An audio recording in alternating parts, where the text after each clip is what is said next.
예수 안에 있는 내게 일어난 일. 예수 안에 있는 내게 일어난 일이라는 제목으로 하나님 말씀을 이제 함께 증거하겠습니다.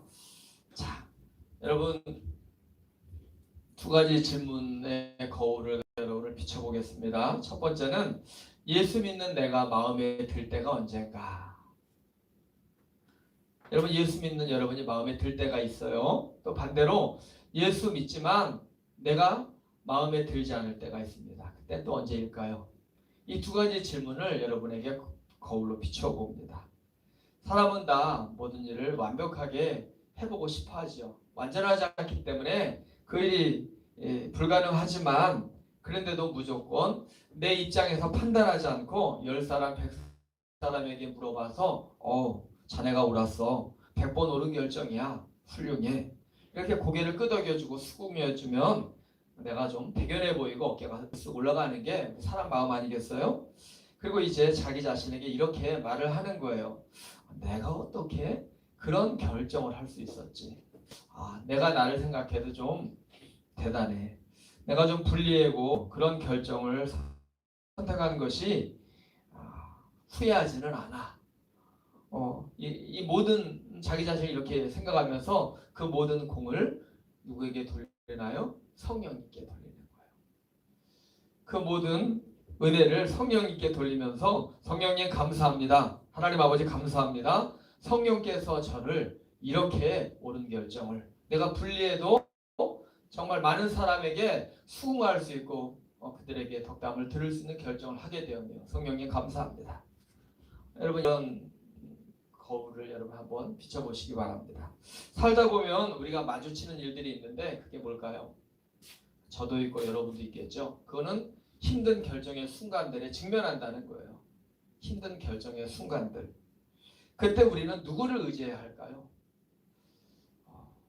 예수 믿는 나이기 때문에 당연히 성령님을 의지한다고 생각하지만 오늘 본문에는 성령님을 일컬어서 그의 영, 지시대명사를 써서 인칭대명사 그의 영이라고 말하고 다시 말해서 하나님의 영, 그리스도의 영이라고 풀어서 설명을 하고 있어요.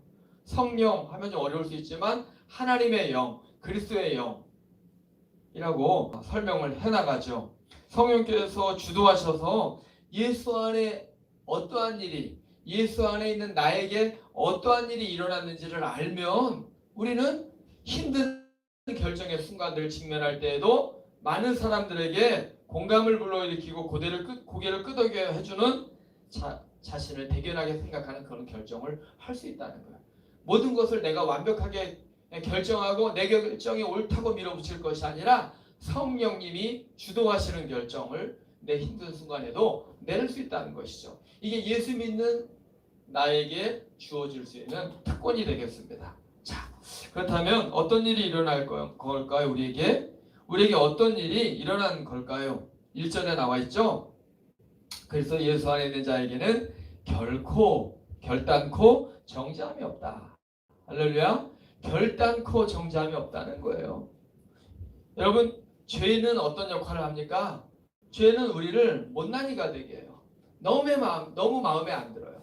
마음에 안 든 것만 자꾸 나한테 비춰주는 거울이에요. 죄는 그런 거울이에요. 그렇기 때문에 우리가 우리를 내가 나를 바라보는 시선을 죄는 왜곡시키는 거예요. 분명히 보기에도 괜찮은데 더 망가뜨려요. 못난이로서 자꾸 자신을 보게 만드는 거죠. 하나님이 창조하신 나를 못 보게 만들고 오히려 일그러진 자화상을 보게 만드는 게 죄라는 거예요. 여러분 그런 경험 해보셨나요? 일그러진 나 자신. 하지만 내가 예수 안으로 들어갔다면 예수 안으로 들어간 후에는 어떤 변화가 일어납니까? 나는 원래 신분이 하나님의 자녀였어. 죄가 나를 일그러뜨렸지만 나의 신분이 누군지 제대로 다시 알게 되는 거잖아요. 그러므로 하나님이 창조하신 본래의 나, 원래의 나, 그리고 죄로 인해 일그러졌지만 예수님께서 나를 대신해서 죄값을 십자가에서 지불해 주셨기 때문에 죄와 사망의 법에서 그게 더 이상 나를 건드리지 못하는 거예요. 나를 더 이상 옥죄지 못하는 거예요. 나에게 어떤 일이 일어난 거예요? 나는 해방이 된 거예요. 할렐루야. 그래서 해방이 돼. 예수 안에 있는 나는 이제 죄의 노예가 아니라 새 생명을 선물 받았고 의의 종이 되어서 새로운 피조물로서 살아갈 수 있게 되었다는 거예요. 이게 뭐예요? 그 유명한 신분의 변화라는 거예요. 원래 내 신분을 되찾은 게 맞죠. 하나님의 자녀였는데 죄가 끼어들어온 거를 내가 다시 예수님을 믿으면서 죄를 버리고 의를, 하나님을 선택한 것이고 새로운 피조물로 살게 된 것이니까요. 되찾은 거죠. 빼앗긴 것을. 그러면 이러한 나의 해방을 위해서 하나님이 하신 놀라운 일을 오늘 본문에는 아주 멋지게 설명을 하고 있거든요. 한번 볼까요? 3절에 곧 죄로 말미암아 자기 아들을 죄 있는 육신의 모양으로 보냈다. 자기 아들이 누구예요? 우리가 믿는 예수 그리스도. 그 예수님을 죄가 있는 것처럼 보이는 육신의 모양으로 보내요.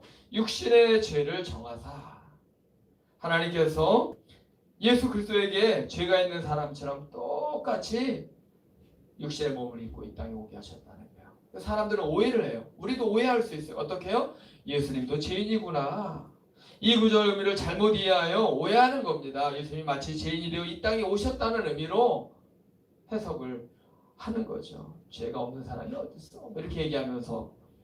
하지만 본문은 그런 의미가 아니죠. 오히려 하나님께서는 우리가 죄의 본성 때문에 가야 할 수 없었던 것을 우리들의 죄, 사람의 죄, 인류의 죄, 예수 믿는 모든 사람들의 죄를 없애기 위해서 자기 아들 예수님을 인간의 몸으로 오게 하셨다. 보내셨다. 왜요?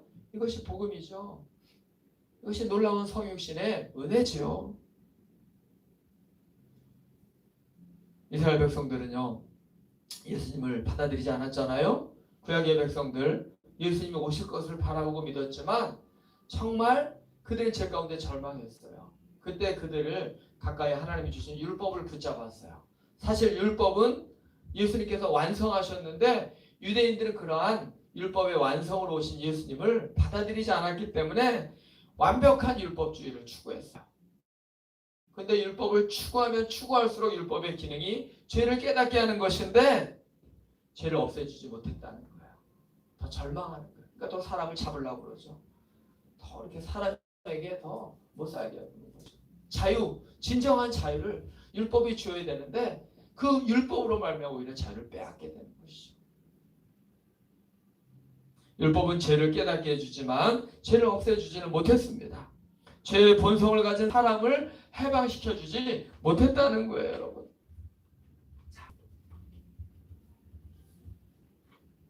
여러분 자신 한번 돌아보세요. 사도 바울이 7장, 로마서 7장에서 한 가지 중요한 발견을 알려주는데 그것은 선을 행하기 원하는 나에게 악도 함께 있다는 거예요.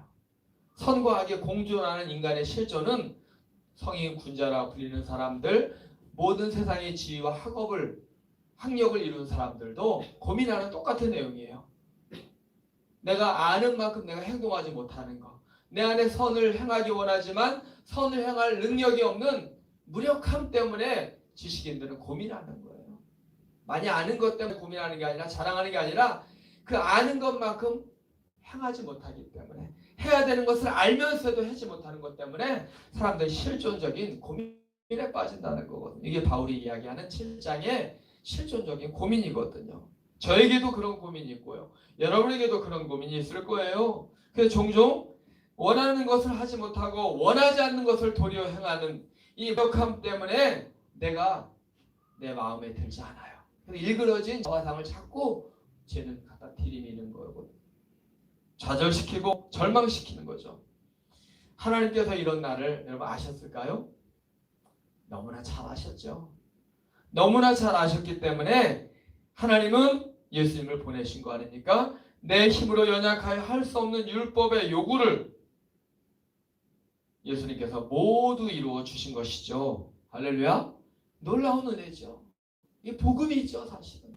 이 복음을 믿으면 완벽주의를 추구하지 않습니다. 완전하지 않기 때문에 완벽을 향해 가지만 하나님의 손에 끝까지 맡기는 것이죠. 나에게는 해방이 주어진 거예요. 돈으로 살 수 없는 해방, 학력으로 얻을 수 없는 해방, 세상의 부귀 영화로 얻을 수 없는 진정한 자유가 복음 안에 있는 거예요. 할렐루야. 이 복음을 믿는 자, 그래서 자유로운 거예요. 하나님이 기뻐하시는 치는 거고요. 기도하는 것이고요. 엎드리는 것이고요. 그러므로 죄로부터 율법의 정함으로부터 정죄함으로부터 우리에게 주어진 해방은 예수 안에 있는 나에게 일어난 위대한 사건이라는 거예요. 위대한 사건. 내가 예수를 믿는데도 여전히 이 해방의 경험이 없다면 우리는 좀 예수 안에 있는 나를 다시 재발견하고 곰곰이 생각해 볼 필요가 있어요. 내가 죄로부터 해방되었고 죽음으로부터 해방되었고 율법으로부터 해방되었다는 거, 얼마나 기쁜 일인지 몰라요. 저는 그래요. 오늘 말씀을 듣는 우리 모두, 여러분들도 그런 줄로 믿습니다. 육신의 몸을 입고 있는 나, 좀 배웠다고 생각하는 나, 그래도 괜찮아 보이는 나, 그러다가도 언제 그랬냐는 듯이 나를 옥죄어오고 올가매고 붙들어 매고 있는 이 사건들 앞에서 나는요 자주 무너지는 거예요. 근데 이 모든 것으로부터 자유케 하시는 게 바로 해방 사건이라는 거였죠. 오늘 본문에 그 해방 사건을 누가 시켜주었다고 이야기합니까? 예수님 안에 있는 나에게 바로 생명의 성령의 법이, 할렐루야, 생명의 성령의 법. 좀 더 쉽게 말하면 법관이 바로 성령님이시라는 거예요. 성령께서 그렇게 우리를 자유를 선언해 주셨다는 거예요. 땅땅땅 두드리셨다는 거예요. 이렇게 두드리셨다는 거예요. 그러면 우리는 해방되었다는 것이고요. 그러면 나에게 이제 어떤 삶을 살아야 될까? 이런 질문을 하게 되는 겁니다. 나는 이제 어떻게 사는가? 그리고 내가, 따라해보세요. 내가 지금처럼 살아도 될까? 이런 질문을 하게 만드는 거예요. 내가 그럼 지금처럼 살아도 될까? Yes, no, 중간. 그럴 때도 있고 안 그럴 때도 있고. 자, 근데 여러분 그런 적 있지 않나요? 나도 진짜 저 사람 본받고 싶어. 나도 저 사람처럼 살고 싶어. 그죠? 여러분 직장 동료를 생각해 보시고요. 또 함께 교회 다니는 사람들, 예수 믿는 사람들 생각해 보세요. 저 사람 뭐가 저렇게 기쁘지? 뭐 이렇게 일을 적극적으로 참여하지? 항상 하늘을 비행하는 것 같아. 여러분 비행기가 얼마나 안전한지, 땅에 있는 교통사고보다 오토바이는 엄청 사고율이 높고, 그 다음에 차라면 비행기, 미국에는 이제 수만 대가 하늘을 날아다닌다고요, 하루에. 여러분 그런데 사고가 소식이 없잖아요. 그만 교통사고 땅에서 얼마나 많이. 근데 우리는 비행기 뜨는 거 보면 떨어지면 어떻게 되지? 그런데 하나가 고장나도 다른 장치가 대체하는 거예요. 엔진이 고장나도 다른 장치가. 이 비행기의 안전함. 우리가 정말 어떤 사람 저렇게 비행기처럼 비행할 수 있지? 하늘을 나는 비행을 할 수 있지? 이런 생각을 저는 하거든요. 오늘 원리를 오늘 성경에서 가르쳐주고 있어요. 저는 그 한 사람을 꼽으면 저는요 바로 오늘 본문에 또 나와 있는데 하나님의 영으로 충만한 사람이에요. 예수 안에 있는 이 위대한 일, 해방을 주신 그 성령님으로 충만한 사람. 하나님 나에게도 그런 은혜를 주십시오. 예수 안에 있는 우리들이 정말 부러워하고 또 내가 그렇게 못하는 것 때문에 부끄러워하고 나를 긴장시키고 신분이나 직업이나 직위를 따지지 않고 규모를 따지지 않고 학력을 따지지 않고 정말 예수 믿는 우리라면 정말 부러워야 할 사람이 하늘을 비상하는 비행기처럼 안전하게 고공에서 유영하는 그런 멋진 모습을 정말 부러워해야 되지 않겠어요? 정말 오늘 말씀 통해서 저는 이제 그런 생각을 다시 한번 간절하게 갖게 되었어요. 그러면 우리는 어떻게 이 성령 충만한 하나님의 영으로 충만한 삶을 살 수 있을까요? 4절에 나오죠. 4절 읽어볼까요? 육신을 따르지 않고 그 영을 따라 행하는 우리에게 율법의 요구가 이루어지게 하려 하시니라. 우리가 율법을 지킨다고 율법의 요구를 이루는 것이 아니라 영을 따라 행하면, 성령을 따라 행하면 율법의 요구가 이루어진대요. 율법의 요구는 이미 우리 주 예수님께서 완벽하게 이루셨기 때문에 하나님이 하신 일이 육신의 몸을 입고 이 땅에 오신 예수님을 보내신 건데 목적은 우리가 육신을 따르지 않고 영을 따라 행하게 하심이었다고 말씀드렸어요.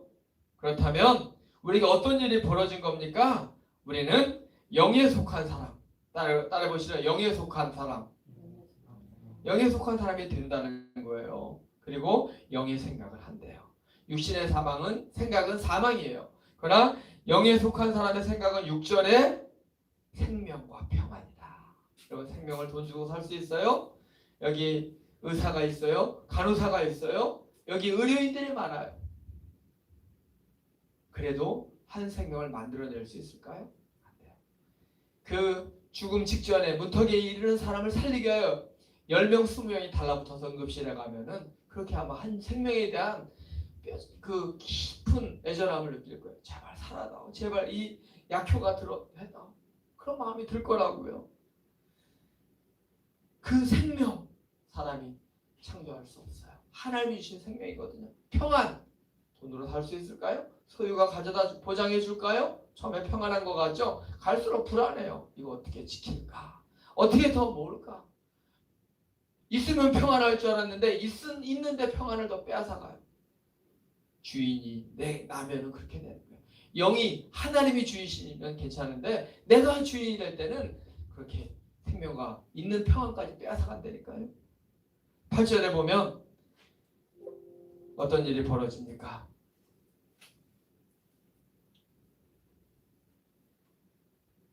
8절에 보면 하나님을 기쁘시게 합니다. 11절에 주님 다시 오시는 날 나의 죽을 몸이 살아납니다. 영에 속한 사람이 되면 영을 따르면 생명과 평안이 주어지고요. 하나님을 기쁘시게 하고요. 주님 다시 오시는 날 우리의 죽을 몸을 살리신다는 거예요. 할렐루야. 이게 바로 예수 안에 있는 우리에게 영을 따라 살면서 일어나는 일들이라는 거예요. 여러분 이렇게 살고 싶지 않으세요? 저는 이렇게 살고 싶어요. 그러면 이제 우리는 육신을 따르지 않고 영으로서 몸의 행실을 죽이면서 살아야 할 줄로 믿습니다. 따라해보세요. 영으로서 몸의 행실을 죽이며 산다. 이전에 요약해서 다시 말씀해 주시죠. 그러므로 형제들아 우리가 빚진 자로 돼 육신에게 져서 육신대로 살 것이 아니니라. 여러분 백전백패가 아니라 백전백승은 성령대로 살 때, 성령을 따라 살아갈 때 어떻게 살라는 말씀이에요? 영으로서 몸의 행실을 죽이라. 그러면 산다. 근데도 만약에 육신대로 계속 살기를 고집하면 반드시 죽는다. 따라보세요. 반드시 죽는다. 반드시 죽는다는 거예요. 사랑하는 여러분, 예수님을 믿으며 사십니까? 예수님을 믿으십니까? 예, 아니요. 예수님을 믿으십니까? 예수 안에 있는 예수 안에 내가 있다고 확신하십니까? 확신일 거예요. 그렇다면 이제 성령으로 인하여 성령의 인도함을 받으며 사시길 바랍니다. 영으로서 몸의 행실을 통제하면서 사는 것이 바로 성령의 인도를 받는 것이죠. 그러면 성령을 따라 살고 행하면 풍성한 일들이 주어진다고 이야기하는데요. 율법의 요구 앞에 무너지지 않고 생명과 평안에 이르고 하나님을 기쁘시게 한다는 거예요. 나의 죽을 몸을 살려주신다는 거예요. 그렇다면 마지막으로 우리가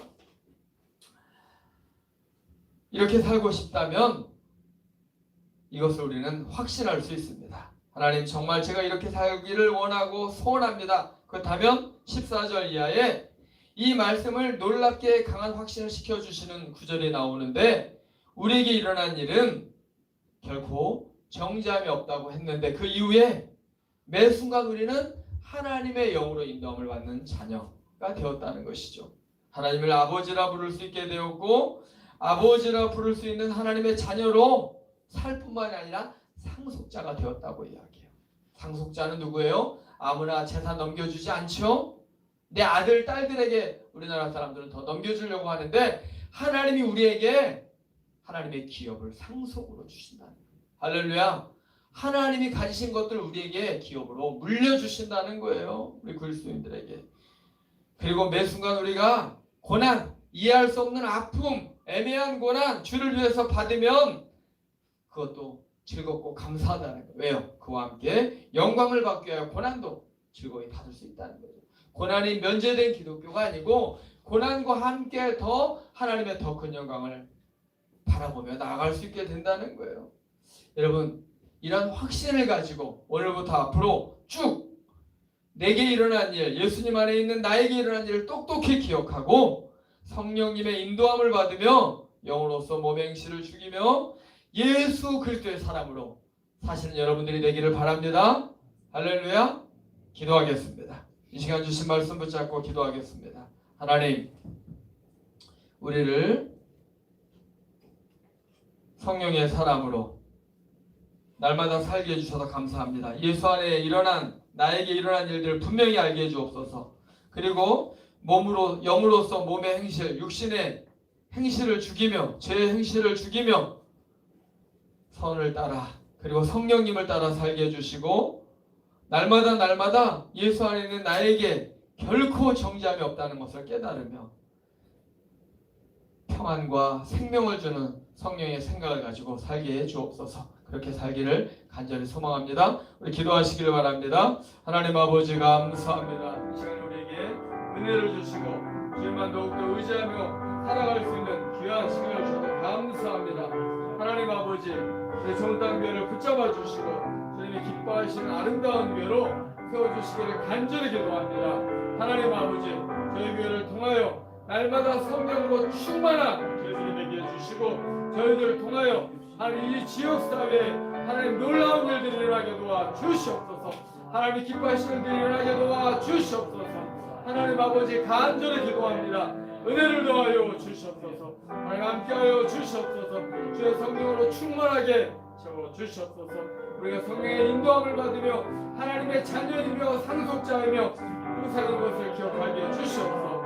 우리가 육신을 따라 살지 않게 하여 주옵소서. 근심, 걱정, 불안, 좌절, 낭망, 낙심하거나 좌절하지 않고 실패하더라도 성령이 우리 주신 생명과 평안을 누리며 주님은 여러분 날마다 살게 해주시고 예수 안에 있는 행복을 누리며 사랑하는 저희 모두가 다 되게 하여 주시옵소서.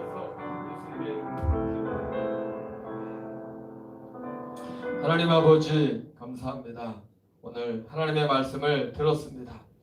하나님 아버지, 우리가 하나님의 말씀 앞에 순종하면서 살겠습니다. 특별히 예수 바깥에 있던 내가 예수 안에 들어온 후에 내 인생에 어떠한 일이 일어났는지 분명히 알게 하여 주옵소서. 이제는 죄의 지배를 받는 죄의 종로로 타는 사람이 아니라 바로 성령님의 인도함을 받으며 사는 하나님의 자녀요 상속자인 것을 기억하게 해주시고 우리 육신의 소욕을 따라 죄의 행실을 누리며 사는 게 아니라 죄의 행실을 억어하며 영으로서 성령의 인도함을 받으며 몸의 행실을 죽이며 살게 해주셔서 우리가 날마다 생명과 평안 누리며 하나님을 기쁘시게 하는 자가 되게 해주시고 우리의 죽을 몸이 영원히 다시 살아날 그날을 소망하며 날마다 살아가는 복된 주의 자녀가 다 되게 하여 주시옵소서. 예수님의 이름으로 기도합니다. 아멘.